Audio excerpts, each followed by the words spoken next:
All right, welcome back. We know that Obamacare is a failure.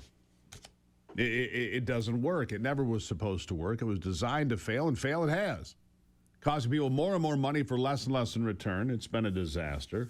The only way it survives is with your taxpayer dollars and mine when we pay the bill. And the Democrats have been demanding for weeks now that these enhanced subsidies, which means extra tax dollars, continue to go to about 7% of Americans to pay their health care bills that were put in place during COVID. Yesterday, 17 Republicans joined the Democrats to keep that dream alive, or pipe dream alive. Joining me is Congressman Tim Walberg. He did not, in fact, vote to keep it alive. Congressman, nice to see you here today. Happy New Year.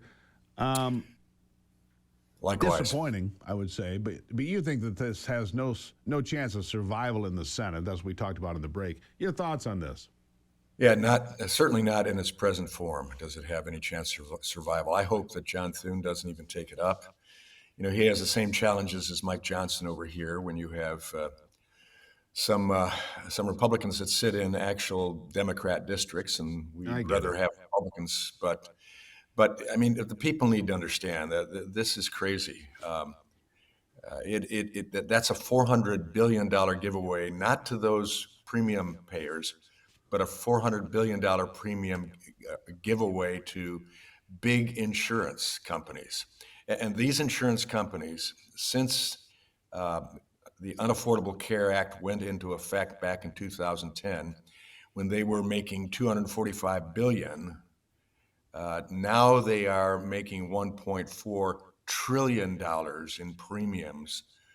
So it's those insurance companies that are getting the benefit, and the 7 million people, some of whom make $600,000 a year, who are getting a taxpayer subsidized health care program.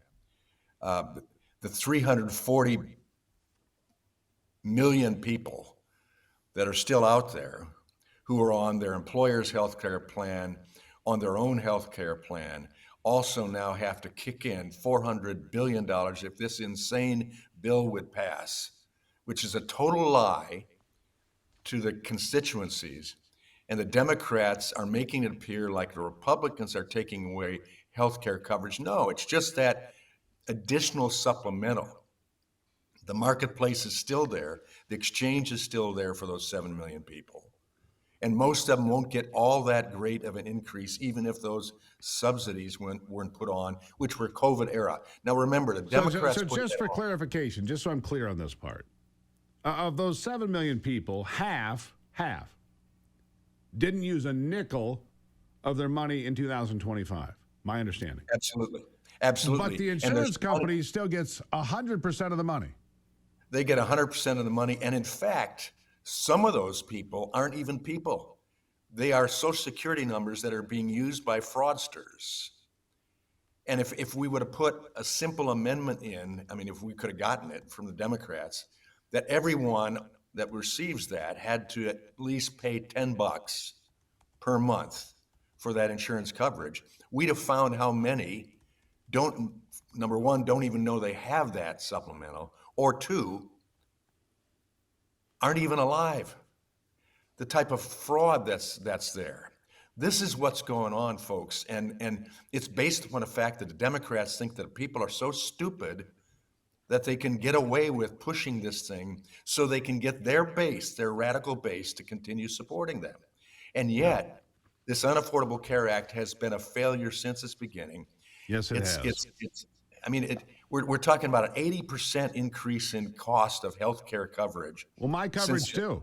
Look, I went to pick up a prescription real quickly yesterday, and my card, which was brand new, by the way, they said, well, it's expired. I said, it's brand new. Well, coverage stops on the 31st of December. That's a different problem. But Ivy pointed out to me, our rates went up $500-600 a month, and our coverage went down. Our deductibles went way up. The insurance companies are getting fatter by the day, while we pay more for less, even when we're not in the exchange. Yeah. Right? It's crazy.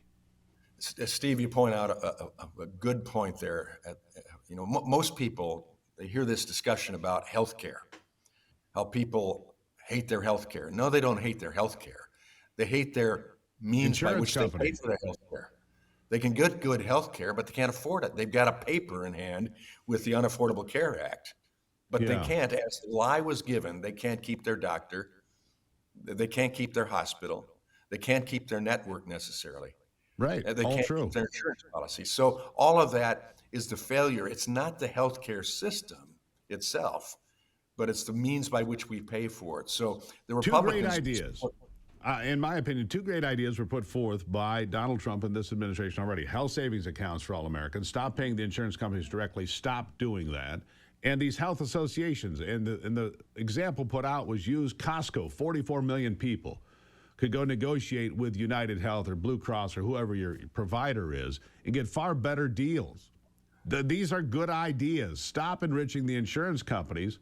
You know, the head of Blue Cross Blue Shield last year made $12.5 million. He took a pay cut because he made $13.5 the year before. I'm sorry. Stop enriching the insurance companies while screwing the American taxpayer. I mean, that's my take. Pretty simple, isn't it? Absolutely. And I'm glad you mentioned my bill. That was my bill, the Association Health Plan. It passed in our package of bills that we passed before the end of the session when we went to Christmas recess. If all that we put into that package ultimately became law, just that portion of which included my Association of Health Plans bill, we would save the people in Michigan 11% on their premium, just with those. We have other packages that are coming forward now, but this monstrosity was put through just to still enhance the Unaffordable Care Act so they don't have to admit that it's been a failure since it was passed. It's crazy, and it will not help us. It will melt down. They want to go to a single-payer system, which works nowhere, including in Mandami's communist New York right now, and that's the challenge we have. So people, wake up. Don't let these Democrats, crazies, think that you're so stupid that you're going to accept that. Push back on it. There's a cavalry ready to give a change, but we need the support of the constituencies back home who have been lied to. And you see that all week, including the crazies that are fighting our law enforcement and wanting this country to be lawless. I mean, it is a terrible time, but a time of opportunity for those of us who have common sense, decency, and believe in America. Absolutely true. We'll leave it right there. Well done, Congressman. A lot of work to do this new year, and I'm optimistic about it.